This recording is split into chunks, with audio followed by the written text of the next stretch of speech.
Boa noite, pessoal.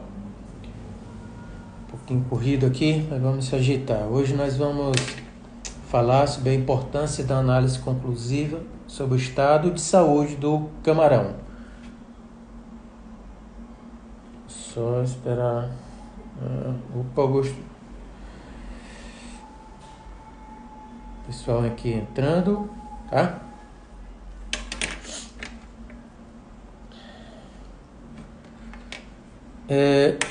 Deixa eu tirar uma dúvida. Tá dando para me escutar bem aí? Porque eu acabei esquecendo ali. Tudo jóia, Augusto? Boa noite. Tá dando para me escutar legal? Tá, Augusto? Porque eu esqueci o fone ali no carro. Tá ok o som? Obrigado, Augusto. Só esperar o pessoal entrar aqui, tá? Valeu, obrigado.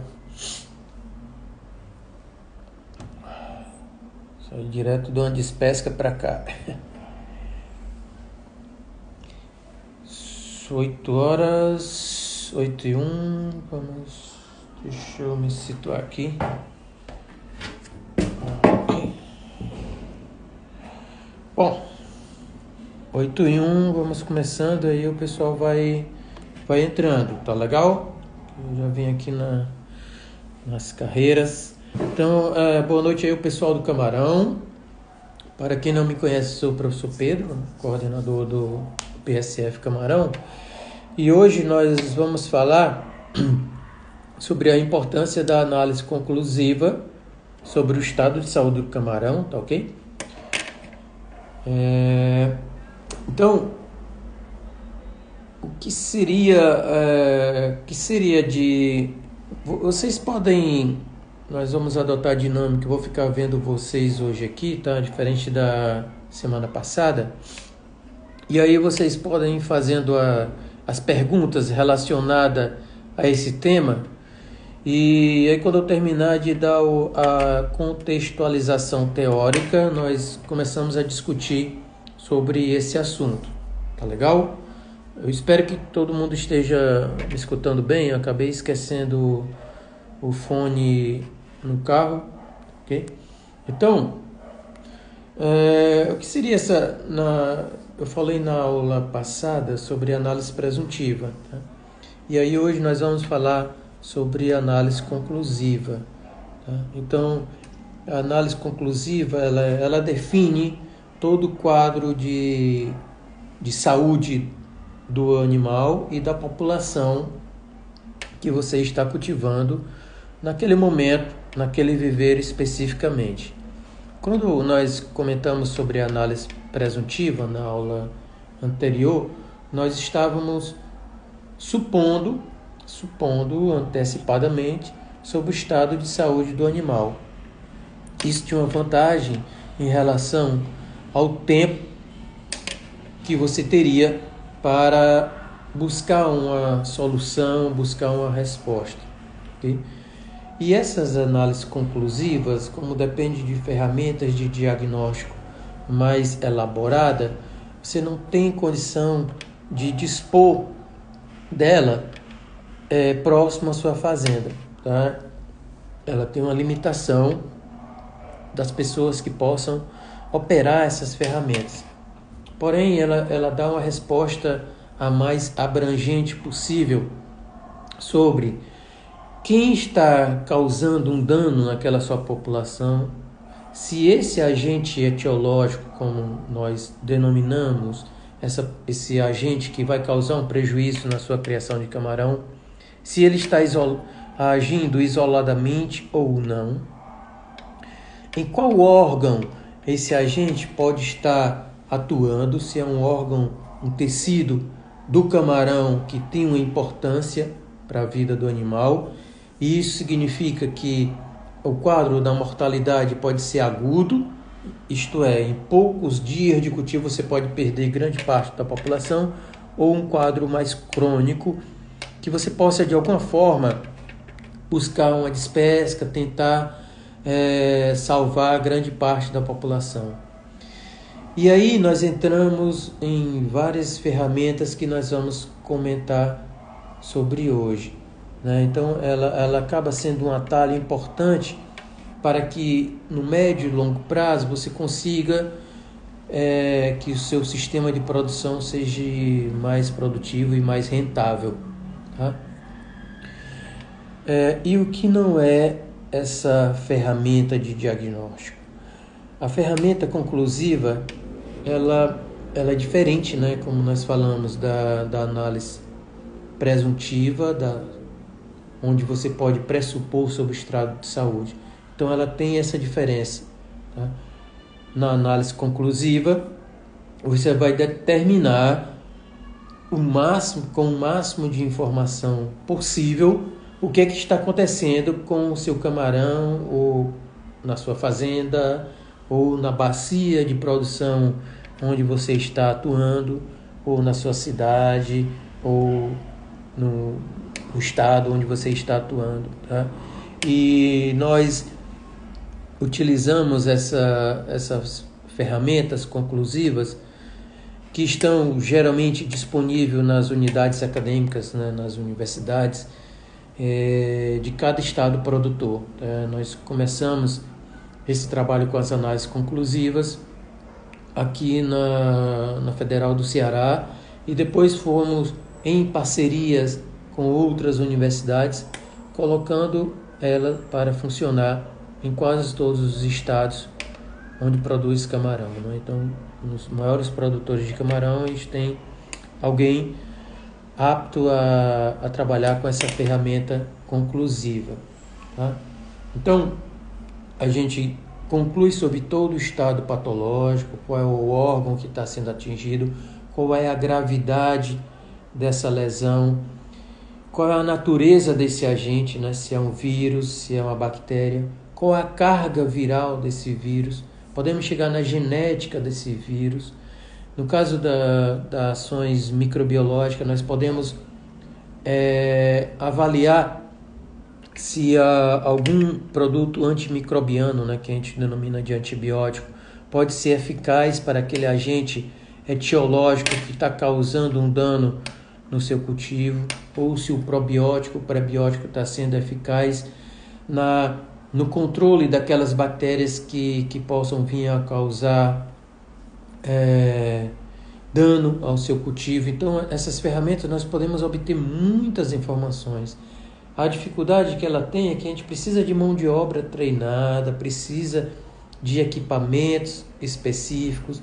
Alguns reagentes são caros, não dá para se fazer em todo canto, mas dependendo da articulação que tivermos com o setor produtivo, é possível fazer algum tipo de ação com essas ferramentas, né? Então, por que ela é importante, essa ferramenta conclusiva? Em muitos momentos, a nossa carcinicultura no Brasil foi atacada por agentes etiológicos que a gente não tinha noção do que estava acontecendo, né? Então, o primeiro caso foi em 2001, 2002, né, com a necrose muscular. A gente sabia que o camarão estava diferente, porque do ponto de vista presuntivo, as pessoas que estavam trabalhando com aquele camarão ali no Piauí, naquele momento, estavam vendo que ele estava diferente. Mas só que não podia concluir, então procurou as pessoas, né, no nosso caso, né, que estávamos na Federal do Ceará, na universidade, e aí nós começamos a trabalhar e tentar compreender o que estava acontecendo com aquele animal. Então, basicamente, a gente trabalha no Brasil com 3 grupos de ferramentas conclusivas, tá? A análise histopatológica, e essa análise nós vamos avaliar quais são as lesões e as alterações que estão acontecendo no camarão. A análise da biologia molecular, basicamente o PCR. No PCR a gente detecta se o vírus está presente ou não naquele grupo de animais que estão sendo criados. Podemos ver a carga viral, podemos ver a genética desse vírus, se está modificando ou não, tá? Então, a biologia molecular conclui muito sobre o agente etiológico, principalmente com os vírus que que são os principais agentes da carcinicultura, né? E a microbiologia, onde nós podemos fazer a quantificação de cepas de unidades formadoras de colônias que estejam presentes no animal, no ambiente de cultivo, né? Seja ele água ou sedimento, em qual sistema de produção que você esteja atuando.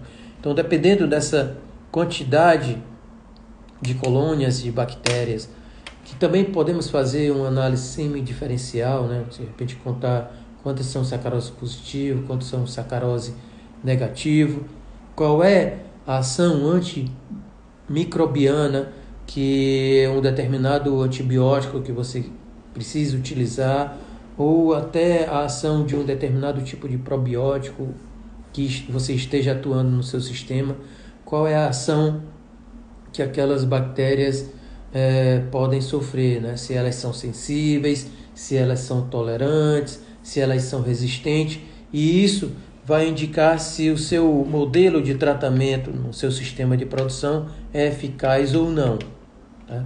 Assim como a concentração mínima que possa inibir o crescimento dessas bactérias. Então a gente determina a concentração do antimicrobiano que vamos utilizar.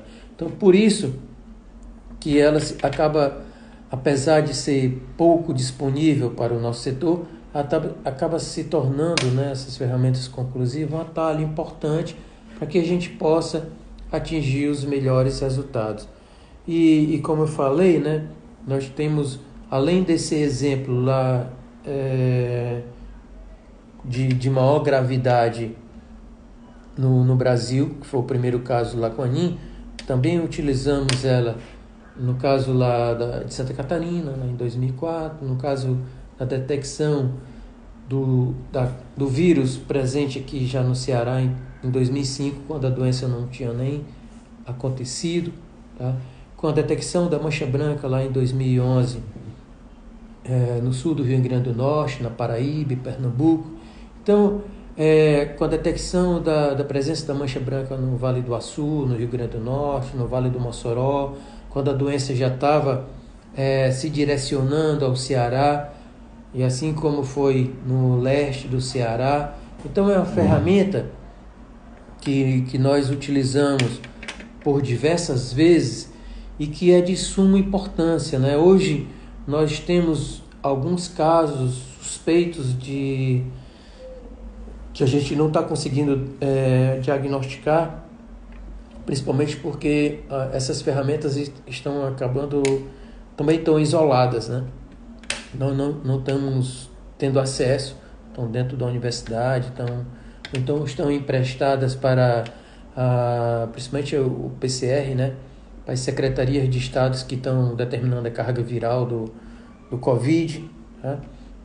Então nós temos muitos exemplos de como e quando que essa ferramenta foi utilizada. E ela, apesar de não responder naquele ciclo, porque é muito demorado a preparação da amostra para realizar essa análise, ela é importante porque o produtor pode estar diante de um caso grave na sua fazenda, na sua bacia de produção, né, nas suas vizinhanças, e quanto mais informação ele tiver sobre aquele, não só sobre o agente, mas também sobre o quadro da doença, ele vai poder dispor, buscar, as condições melhores de convivência com aquela situação.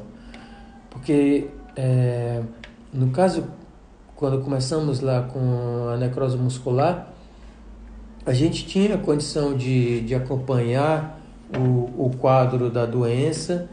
Era um quadro crônico, né? Ela ia evoluindo ao longo do ciclo de cultivo, quando o camarão estava com 7, 8 gramas. E nós íamos com as ferramentas presuntivas, que eu comentei na semana passada, íamos gerenciando a situação do ponto de vista econômico-financeiro, tá? E no caso da mancha branca, como é uma ação mais aguda, em determinadas situações desses exemplos que eu coloquei, não foi possível para o produtor, naquele momento, encontrar uma melhor solução do ponto de vista financeiro, né, tecnológico. Então, esses exemplos servem para que a gente possa aprender com os casos futuros, né? Nós temos algumas doenças que estão acontecendo agora em sistemas superintensivos, em sistemas intensivos. Nós estamos entrando no período agora de frio, né? Da estação de frio, de inverno, que começa agora na próxima semana aqui, e que as flutuações de temperaturas às vezes coloca o diagnóstico do que está acontecendo em uma situação mais delicada, tá? E cada diagnóstico desse, né, apesar de a gente compreender que a dificuldade, né, dos nossos produtores, principalmente grande parcela dos produtores, cerca de 80%, são micro e pequenos produtores, e a gente compreende que essa ferramenta que nós estamos comentando hoje, né, as conclusivas, não são fáceis de chegar a esse grupo de produtores, não é uma coisa simples. A aceitação dessa ferramenta, né, é muito difícil, apesar de todas essas vantagens, de todo esse conhecimento que nós falamos até o momento. A gente sabe que é difícil ela funcionar para um grupo ou uma região de produtores em virtude dessa logística que nós estamos comentando, tá? Então, e as dificuldades também de quem está tratando com essas ferramentas hoje, né? Porque como grande parte dessas ferramentas são conclusivas, depende de uma estrutura da universidade, depende da estrutura de equipamento, de pessoal, de material de consumo. Muitas vezes a gente compreende a dificuldade que tem em chegar para um grupo de produtores essa melhor resposta, como nós comentamos anteriormente, né? Então, por que a gente utiliza essa ferramenta conclusiva? É sobre o que eu falei até o momento, mas existe alguns obstáculos para que ela possa ser utilizada com mais facilidade dentro do setor produtivo, tá? Então, a gente compreende que essa dificuldade é bem marcante em nosso setor. Apesar de ser a ferramenta que mais orientou vários grupos de produtores sobre aonde que a gente estava se metendo. Porque em outras ocasiões eu tenho comentado aqui na live que a condição de saúde do camarão é difícil de ser gerenciada em virtude de ser um animal aquático, das dificuldades de compreender quais são os agentes agressivos à atividade, e isso ainda dificulta, porque apesar desses esforços dos últimos anos, nós não temos muitas pessoas disponíveis no Brasil para trabalhar com essas ferramentas, tá? Apesar de saber que ela é de suma importância, porque os prejuízos são grandes quando a gente não tem uma conclusão sobre o que está acontecendo, e principalmente que a gente pode estar gastando dinheiro, meio que está como um carro atolado, né? Querendo sair, a gente não sabe o que aconteceu naquele ciclo, apesar do tempo de resposta ser longo. A gente precisa saber o que aconteceu com aquele ciclo para poder, no ciclo seguinte, ter uma noção mais segura do que pode vir a acontecer, tá? Então, essas são as principais características dessa ferramenta de trabalho, né? É mais acadêmico em si, né? Estou tentando falar da maneira mais fácil, né? Então, o jeito errado de se trabalhar com ela quando a gente tenta obter a resposta em um tempo curto, obter a resposta com profissionais que não têm tanta experiência no trabalho com ela, e isso pode ocasionar, por exemplo, respostas como falso negativo ou falso positivo, que pode comprometer o processo de gerenciamento do produtor. Por exemplo, quando acontece de você usar uma ferramenta e ela do biologia molecular, como o PCR, e no exemplo que eu comentei, pode dar um falso positivo. O que pode acontecer? Você pensar que está com um patógeno de grande importância no seu cultivo, gastar uma quantidade grande de dinheiro para conviver e não só de dinheiro, mas de conhecimento, de energia, de estrutura, de logística, para conviver com aquela realidade, e aquela realidade não está presente em virtude de falha no diagnóstico. E por outro lado, você pode obter uma resposta, por exemplo, falso negativo. E aí você achar que está tudo bem na sua fazenda e de repente, por falha no processo de diagnóstico, por falha na ferramenta que foi utilizada, por falha na forma como foi coletado essa amostra, você achar que está tudo bem em virtude da resposta do diagnóstico ser negativa, e quando começar o processo de mortalidade, aquela resposta que era negativa foi por falha técnica, realmente era um falso negativo. E aí a coisa realmente se torna positiva e você começa a ter um prejuízo. Então, tanto o falso positivo como o falso negativo pode comprometer as suas estratégias de convivência e de busca dos melhores resultados com essas ferramentas. Então, existem algumas formas erradas de diagnóstico. Por exemplo, na forma de coletar a amostra.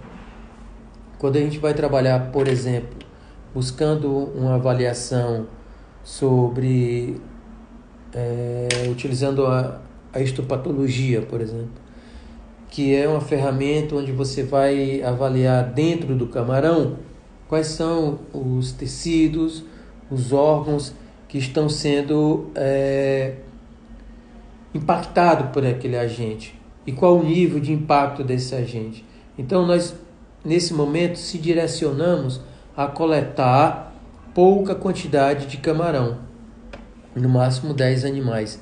E esses animais, nós direcionamos a nossa amostra para aqueles animais que estão com as presenças dos principais sinais de enfermidade. Diferente de uma situação como o uso do PCR, que você pode fazer uma avaliação do estado de saúde do camarão no seu viveiro, ou de um tanque de larvicultura, ou do seu grupo de reprodutores, e que você utiliza uma amostragem aleatória, que dependendo do tamanho da população, você pode pegar 150 animais ou mais para avaliar. Então, até no processo de amostragem, você pode errar em usar essa ferramenta. Tá? Então, o jeito certo, geralmente, para o produtor, e isso a gente vai explicar em outra oportunidade, em virtude do tempo dessa aula de hoje, tá? Pelo menos para que o produtor saiba que tipo de resposta e por que ele vai utilizar essa ferramenta. Tá? Então, nós temos 3 principais ferramentas, como eu comentei: a microbiologia, a histologia e a biologia molecular. E ele precisa saber quando e como que vai utilizar essa ferramenta. Para que tipo de resposta ele vai ter. Tá? O que ele está esperando. Por exemplo, ele vai colocar as pós-larvas dentro, só uma dica prática, ele vai colocar a pós-larva em um povoar no viveiro. Ele quer tirar a dúvida se aquela larvicultura onde ele vai comprar as pós-larvas está fazendo algum trabalho de controle dos principais viroses, Então ele coleta uma amostra e examina, né, e manda para analisar se tem a presença desses patógenos que são mais importantes, né, como o Aedes aegypti, que causa mancha branca, IMNV, que causa NIM, IHHNV, que causa deficiência no crescimento do animal. Tá? Então existe esse serviço sendo feito, né, por terceiros, e é onde você pode avaliar se tem ou não a presença desse vírus. Mais importante é avaliar qual é a carga viral desses vírus específicos que tem presente nas pós-larvas que você vai comprar. Porque às vezes você pode fazer todo um trabalho de cuidado na sua fazenda, de preparação do viveiro, de fertilização, de montar todo um esquema para receber as pós-larvas, e essas suas pós-larvas já vêm com a carga viral elevada. E dependendo da natureza do vírus, pode ser que você não aguente nem um mês de cultivo, né? Então, logo quando tiver acontecendo uma carga exceder, né? Geralmente para mancha branca a gente viu que carga de 10 a 5, 10 a 6 já é um perigo para que a ocorrência da doença aconteça.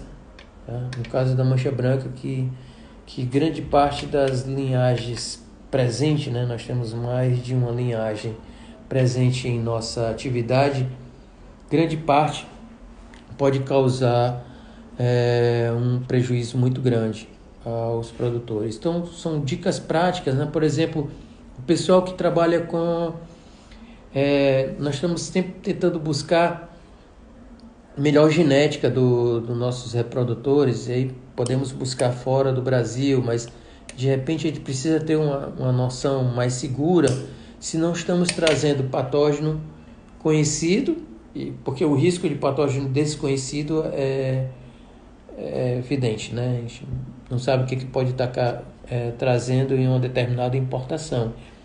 E aí a gente vai tentar ganhar na genética com reprodutores ou montando uma genética melhor em um plantel dentro de um cuidado sanitário, de tentar buscar altas taxas de crescimento, né? 1,5 grama, 2, mas pode ser que a gente esteja importando também alguns patógenos diferentes.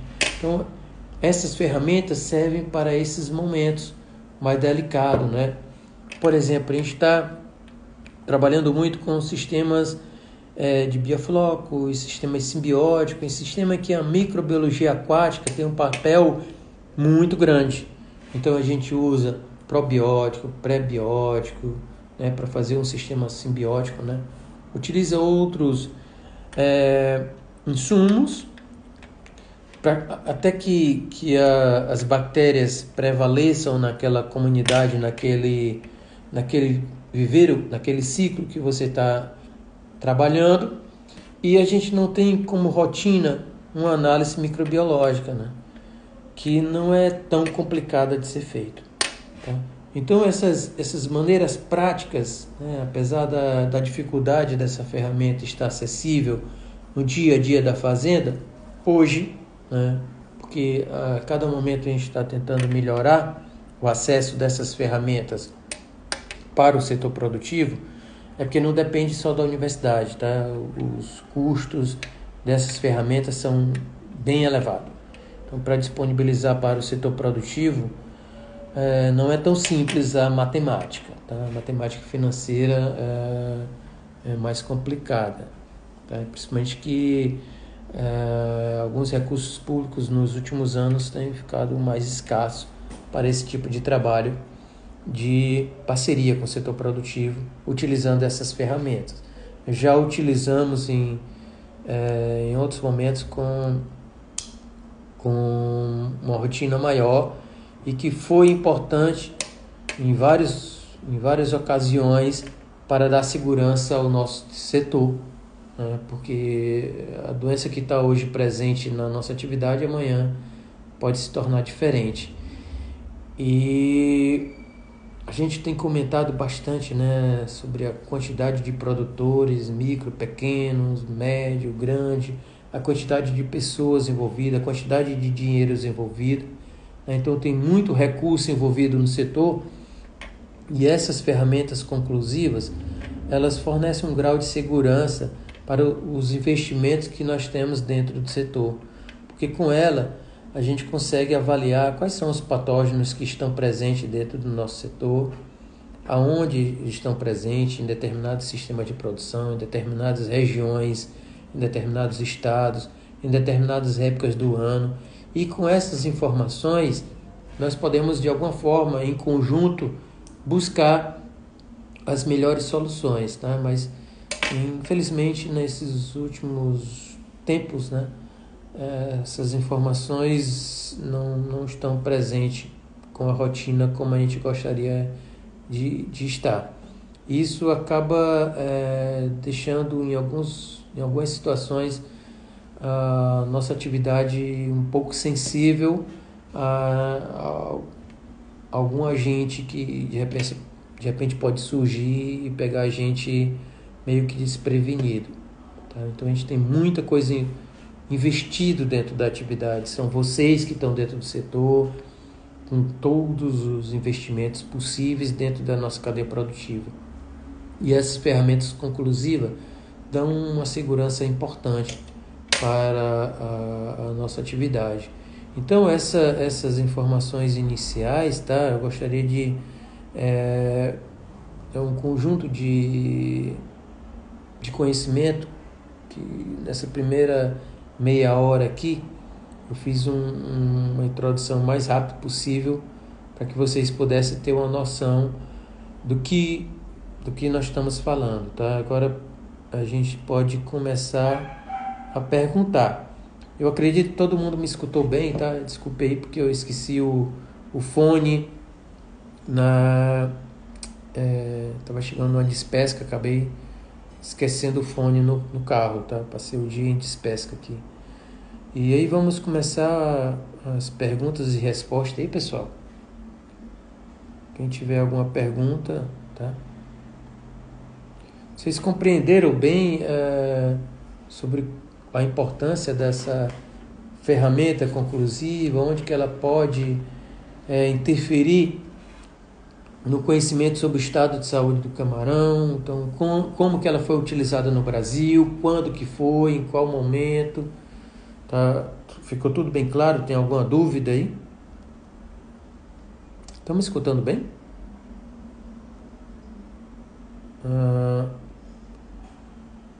Tá dando para escutar bem aí, pessoal? Alguém pode dar um alô? Ok. Tá, não tá... Opa. Ok, Manuel, valeu. Deu para escutar bem, tá? Obrigado, eu precisava desse retorno aí. Desculpe pelo som se não tá legal, tá? Mas tá, essa introdução vocês conseguiram compreender, tá? Obrigado pelo feedback aí, que eu fiquei preocupado aí, que tava todo mundo bem quietinho. Tem uma pergunta aqui, deixa eu dar uma olhadinha. Quero começar a criar camarão. Qual conselho vocês me dão? Gabriel, a gente pode conversar sobre isso em um segundo momento. Você pode até passar um direct para mim e a gente ver de que forma que a gente pode lhe ajudar, tá legal? A gente está tentando situar o pessoal aqui no tema de hoje. Deixa eu ver aqui, tem uma pergunta da Liana. Os produtores poderiam ser parceiros das universidades com relação a esse método mais sofisticado de determinação da saúde? Sim, os produtores não só poderiam, como deveriam, tá? Muitas vezes a gente espera recurso vindo lá de Brasília, espera recurso vindo do estado, e de alguma forma a gente poderia trabalhar com alguns grupos de produtores com recurso para fazer essas análises, né, para apoiar as universidades. não é uma articulação tão fácil, né, os produtores junto com a universidade para tratar disso, mas é uma possibilidade. Eu já fiz algumas trabalho parecido com esse, e até colocando o pessoal de ração, de probiótico, o pessoal que trabalha com insumos, porque se o produtor tiver um prejuízo, todo mundo perde. E aí eu acho que é interessante esse tipo de articulação, porque essas ferramentas estão geralmente dentro dos institutos, das universidades, né? E não são utilizadas como rotina. Então isso eu acho que eu vou dar um exemplo aqui do México. O México trabalha com uma limitação de tempo de cultivo ao longo do ano. O setor produtivo trabalha junto com a universidade e com os órgãos governamentais. Então eles têm o que eles denominam de comitê sanitário. Então o produtor coloca, vamos supor, né, $1 de apoio à universidade e o órgão governamental coloca $2. Esse recurso é disponibilizado para a universidade, que mantém próximo ao setor produtivo várias bases de diagnóstico de uso dessas ferramentas. E não só as presuntivas, mas principalmente as conclusivas. Então eu acredito que o México é onde tem essa articulação melhor. Cada estado tem a sua universidade que trabalha em conjunto, junto com o setor produtivo e com os órgãos governamentais, para obter o máximo de informação sobre o estado de saúde do animal, seja ele presuntivo ou conclusivo. É um modelo interessante, mas ainda não conseguimos colocar no Brasil. Tem um outro, sou aluno de engenharia de pesca, e das visitas que realizamos não presenciei nenhuma fazenda de camarão com a mancha branca. Gostaria de saber quais os principais sintomas de identificação da doença. Do ponto de vista presuntivo,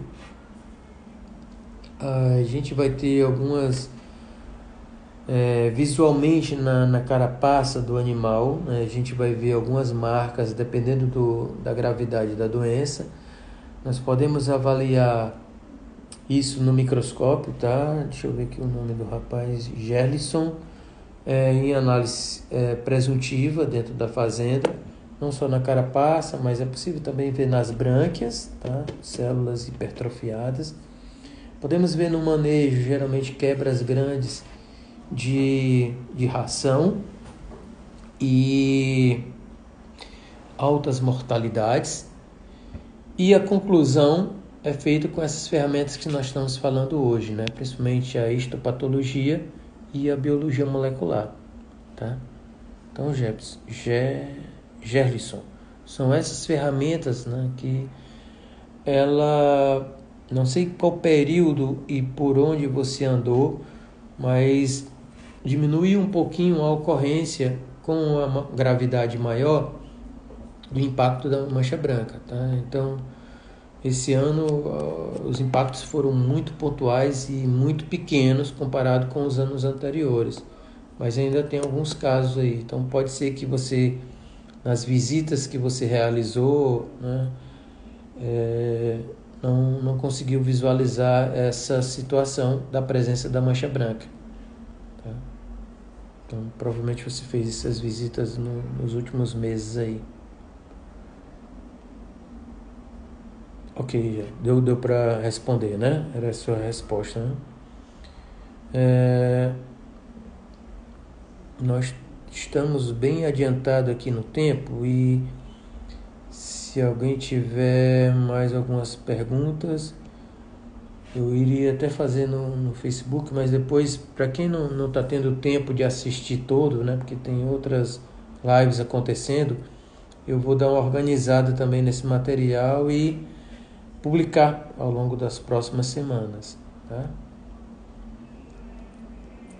Então, deixa eu ver se tem, estou vendo aqui se tem mais algumas outras perguntas, tá, pessoal? Ok,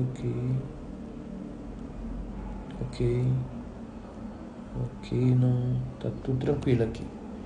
Então, essa deixa eu ver. Atualmente, ok, Marleu. Atualmente existe alguma instituição realizando análise de PCR no Brasil? Então existe, Marlon. Aqui no Ceará a gente tem na Federal, né, o Labomar, o CDCAM, onde esse trabalho teve início, tá? A estadual do Maranhão, lá com o professor Tales, que foi oriundo lá do Labomar. A Federal de Santa Catarina também faz. A Federal de Pernambuco, a Rural de Pernambuco, acho que faz. E a segunda pergunta aqui: quais as doenças existentes possíveis de serem detectadas através dessa análise? Então, basicamente, todas as doenças que estão presentes hoje no camarão, aqui no Brasil a gente tem os primes, né, todo o protocolo, toda a metodologia nesses laboratórios para detectar a presença do vírus, que no seu caso você está falando do PCR. O PCR nós vamos indicar a presença do vírus, e isso é importante, como eu falei, né? Você pode fazer um trabalho de genética com os reprodutores, e antes que a doença venha acontecer, você ir trabalhando com os reprodutores, com os primeiros estágios larvais, com os primeiros estágios de pós-larvas, com a detecção se tem ou não a presença do vírus e qual a carga viral. E essa estratégia é importante. Com essa informação você pode ver qual estratégia vai adotar no seu caso específico, seja ele se você é de uma larvicultura ou é comprador de uma larvicultura. Então o PCR é utilizado para isso, tá? Por isso a pergunta do Marlon, tá? E a outra ferramenta, a gente já detecta a presença da doença. A histologia, nós já vamos ver a ação desses agentes patológicos no animal. Então a gente vai ver em todos os órgãos do animal como é que está a gravidade, em qual órgão a gente está atuando. Então é uma outra ferramenta conclusiva que a gente denomina de histopatologia. Deixa eu ver qual é a realidade produtiva em sistemas intensivos. Luciano, vai depender muito de cada caso aí. Eu acho que o pessoal facilmente está tirando 2 kg por metro cúbico, né, nesses intensivos, e tem tirando até 3 kg, até mais, tá? Mas aqui no Nordeste, mas já chegamos a tirar, o recorde no Brasil foi 10 quilos, tá? Chega a tirar 5 quilos, tá? Mas de uma maneira geral o pessoal está tirando sistema com estufa, um sistema bem trabalhado, perto de 2 quilos, eu acredito que em média, tá? Eu devo falar, mas não tem relação com esse intensivo. Eu ia comentar Ok, então, só tentar. Minha pergunta foi para saber se no momento atual, devido à problemática. Ok. Então, nesse momento atual, inclusive a ferramenta que a gente utilizava aqui no Ceará foi emprestado para o governo para detectar o coronavírus, né? Então, ainda tem, mas grande parte das instituições estão fechadas. Então, todas essas instituições estão fechadas e não estão fazendo análise nesse momento, tá? Então, nesse momento, não estão, as universidades estão fechadas, né? Não fazendo essas análises. Então, uma que volta. Com o trabalho de genética com reprodutores, os PLs serão imunes às doenças? Não. Existem 2 estratégias no Brasil. Uma é que tem uma visão mais de limpeza, de buscar pós-larvas com quase zero de carga viral, né? Com baixa carga viral, vamos dizer assim. E existe um trabalho de resistência. Então, essa questão não é que fica imune, assim, né? Mas ela cria outro tipo de tolerância a esses patógenos. Mas a questão imune ao pé da letra, né? Sobre o que a gente entende de imunidade para nós vertebrados, como se fosse uma vacina, isso a genética não consegue dar essa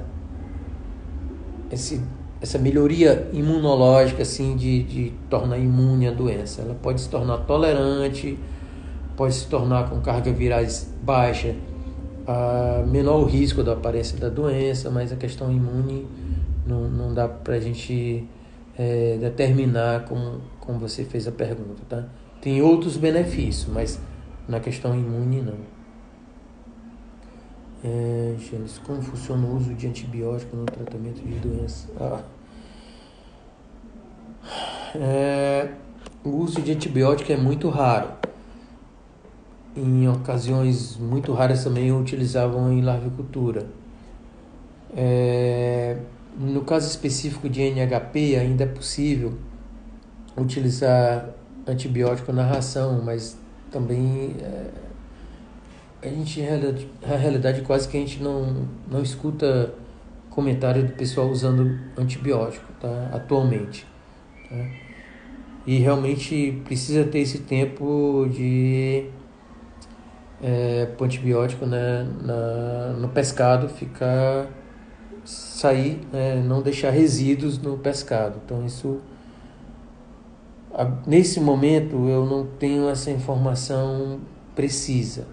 Nós acompanhamos há uns 20 anos atrás, até com o uso de alguns antibióticos, essa questão do resíduo no camarão aqui no Brasil, né? Foi uma dissertação de mestrado aqui no Ceará. No caso específico, está falando de pescado, nós estamos falando de camarão, tá? Não sei o número específico, assim, se foi 2 ou 3 semanas, tá? E existem alguns antibióticos que a gente não pode nem utilizar quando era para o mercado externo. Então, esse uso de antibiótico é muito restrito aí. Ok, Manu, não. Então, consegui responder sua pergunta, né?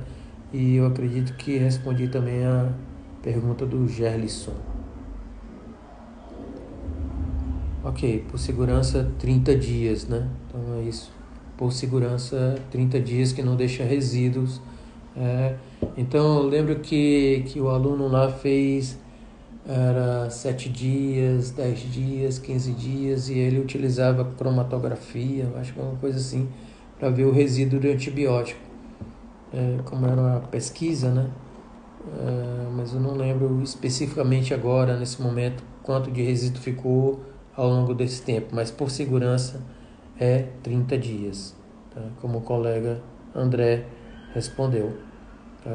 Mas é muito raro o uso de antibiótico hoje, muito raro. E principalmente essa doença que nós falamos, a NHP, ela vai atingir mais regiões que têm alta salinidade, alta temperatura, e em determinados momentos o pessoal pode fazer uso, mas é um uso muito raro, né? Não é uma coisa muito comum. Tem uma pergunta aqui que colocaram aqui, só um minutinho. Opa. Teve alguma do Covid diretamente para vocês? Teve alguma do Covid diretamente? Não sei, o Covid é outro departamento aqui. Tem Guilherme tá perguntando, teve alguma do Covid diretamente ainda? Essa questão do Covid atinge o animal, o homem, e o animal, sei lá, na China atinge outros animais. Com o camarão não tem nada a ver, e o camarão fica longe desse negócio do Covid. Cada vírus desse tem... É como se a gente estivesse falando de uma chave e uma fechadura de uma porta. Então é mais ou menos essa relação. Nem todas as chaves abrem todas as portas. E o Covid é uma relação bioquímica, biologia molecular, totalmente diferente aqui de camarão para o homem, tá? E o rapaz estava fazendo a pergunta aqui. Então, não sei se a pergunta tinha relação com Covid e camarão, mas não tem muita relação, não tem nada, nenhuma relação, tá? Falar um pouquinho do preço aqui, apesar de eu estar me concentrando nessa outra aqui, o preço tem melhorado essa semana. Ontem eu até assisti uma reunião do pessoal da associação, tem melhorado, tem reagido à procura. Nesse final de semana, agora mesmo, né? Eu passei o dia em despesca, cara. Eu vim correndo, cheguei aqui em Fortaleza e nem tomei banho direito e já entrei direto aqui na live, porque o pessoal tá procurando camarão e o preço tem melhorado. Eu pratiquei, e alguns colegas praticamos, né, durante esse período de isolamento, a entrega direto da fazenda para o consumidor. Isso a gente ganhou um pouquinho o preço, porque não tinha um atravessador. Mas eles começaram a aparecer essa semana e o preço está tendendo a melhorar. A expectativa é que vai melhorar um pouquinho nessas próximas semanas, né? Eu acredito que parece que aqui no Ceará, né, os bares e restaurantes vão abrir na semana que vem e aí começa a demanda, e principalmente o pessoal que estava nesse isolamento vai querer comer um camarãozinho fora, né? Então isso vai começar a melhorar o preço, tá? E isso diferente do tradicional que a gente tinha historicamente. Esse vídeo, talvez tu esteja falando, tá lá no site da BCC, tá? Que fala do preço, né? Eu tenho alguns que eu estou disponibilizando do trabalho que nós falamos aqui de preço, de entrega a domicílio. Eu estou organizando e colocando, né? Eu acho que amanhã eu coloco um outro, tá? Então isso aí é graças a Deus mesmo, Emanuel. Graças a Deus, porque isso estava muito complicado. Isso tem um impacto tão grande quanto a doença, tá? Na rentabilidade do negócio. O peso do preço é equivalente ao peso da doença na perda de rentabilidade do produtor. Então, graças a Deus que está melhorando, porque estava bravo o negócio. Nem só o preço, mas também a procura, né? Porque estava complicado. Ok. Talvez estava falando da interferência do Covid, eu entendi agora, né? Em relação ao que nós já comentamos em outra... Deixa eu ver o nome. O Guilherme estava perguntando sobre o Covid, mas era sobre a interferência aí no mercado do camarão. Então, interferiu, nós comentamos, né? E eu acho que eu estou até organizando essas apresentações, que foi uma live com a aluna. Então, teve um impacto no consumo, no preço, mas teve alguns impactos positivos também, né? Essa questão do Covid. E uma delas é esse mundo digital que nós estamos trabalhando hoje aqui. Então, esse mundo digital apareceu para a gente no Covid. E, inclusive, eu tenho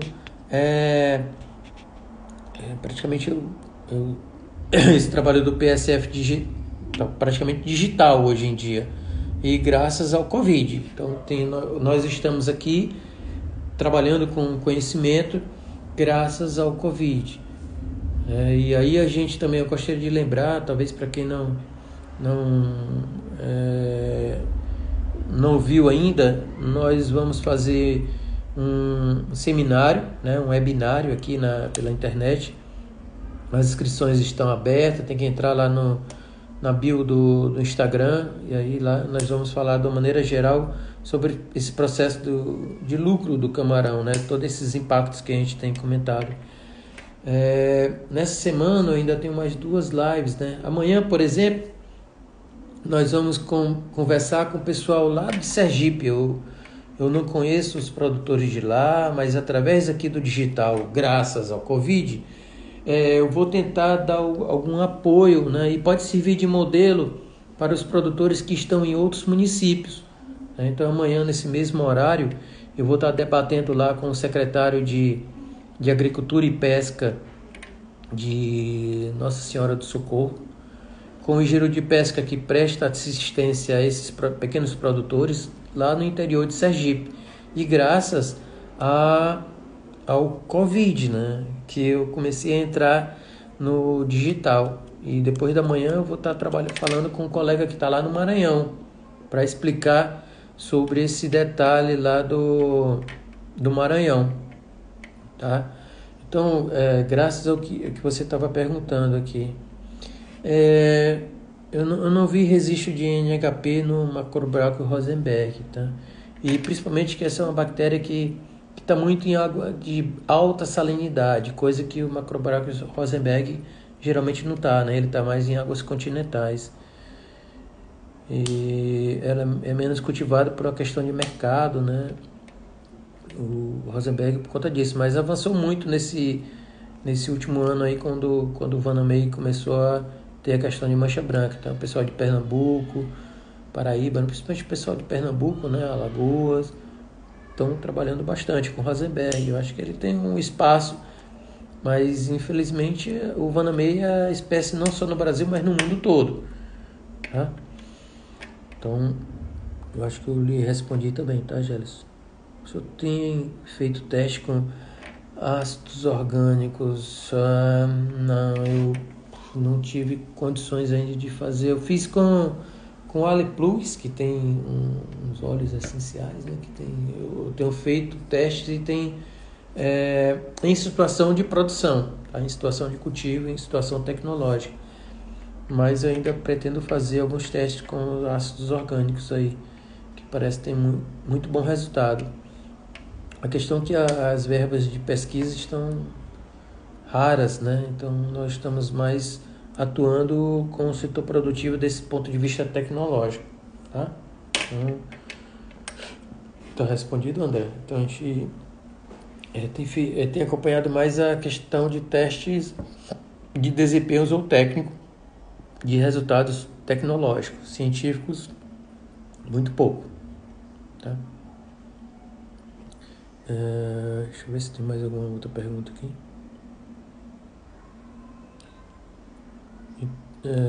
Sobre o vídeo.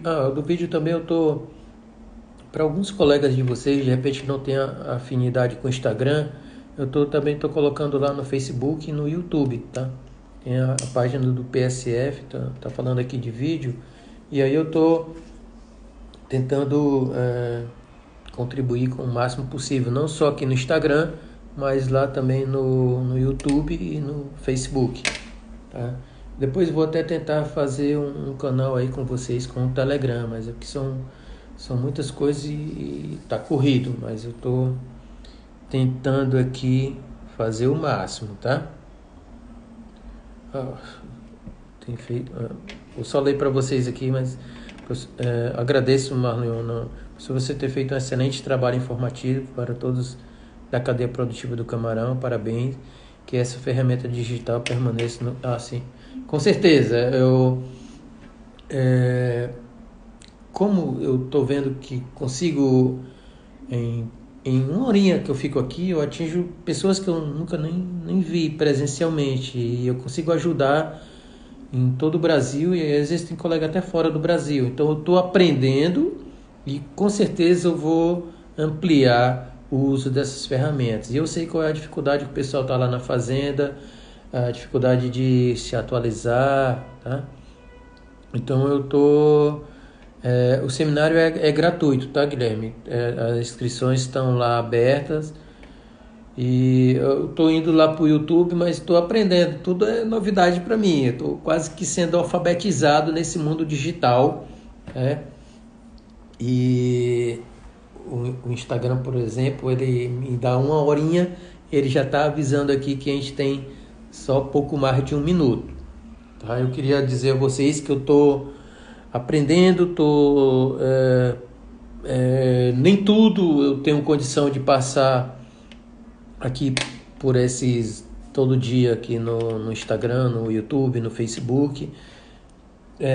Já abri 2 turmas de curso, e lá no curso eu consigo trabalhar melhor os alunos, né? Não só com as aulas que ficam disponíveis, mas como para o suporte, para o trabalho de comunidade, porque aí com o curso eu consigo ficar mais próximo das pessoas que estão interessadas e trabalhar especificamente a dificuldade de cada um, tá?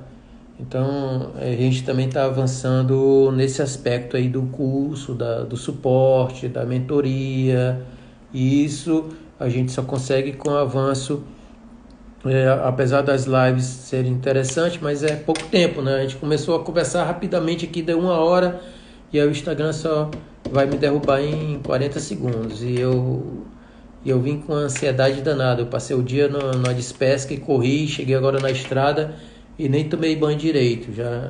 Já entrei aqui direto, até esqueci o fone. Peço desculpa se não ficou se não deu para escutar direito, tá legal?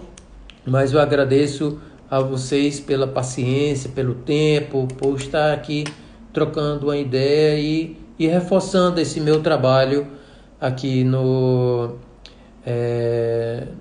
nessa mídia social. Tá legal? Então, muito boa noite. Infelizmente, o Instagram vai derrubar a gente. Tá legal? Tchau, tchau.